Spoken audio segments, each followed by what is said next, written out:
The argument addresses the claim that there was collusion between the Biden-Harris administration and big tech to censor political speech, questioning whether that actually took place. The speaker denies this claim, asserting that it did not happen. The discussion then shifts to the issue of freedom of the press, highlighting the exclusion of certain outlets like The Washington Post, The Huffington Post, and the Associated Press, raising concerns about censorship and the stifling of critical voices. The speaker draws comparisons to Russia, warning that the US is heading in a troubling direction, where media and information are being controlled.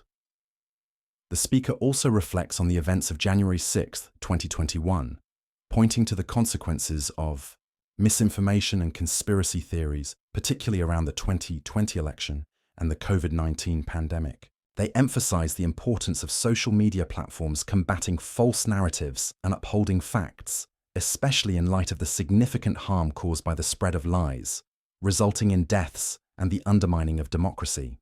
The vice president didn't want fact-checking to be part of the discussion, as he got upset when he was fact-checked during the vice presidential debate. There was a time when members of Congress or elected officials thought it was important to tell the truth, but now we're pushing conspiracy theories, some of which are causing harm, like the ones related to Doge. These conspiracies are contributing to people's deaths and farmers losing their farms. It's crucial to recognize that Russia invaded Ukraine, and we need to agree on this fact. Facts matter, especially as they could lead us into an international crisis, potentially even World War III.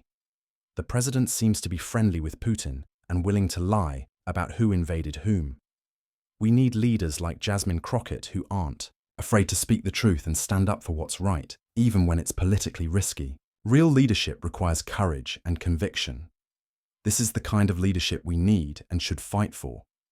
Regarding the invasion of Ukraine, it was Russia that invaded, and even Donald Trump praised the invasion at the time. We need to acknowledge this historical fact. Fact-checking should align with the First Amendment, not be done by an expert who determines what's true or false. In Congress, if someone says something false, we respond with more speech, not censorship. This is the basis of our system, as the Supreme Court has made clear. On a different note, there's talk of Alexandria Ocasio-Cortez potentially replacing Chuck Schumer in the Senate, which many view as an exciting prospect due to her strong leadership, clear communication, and ability to fight for Americans.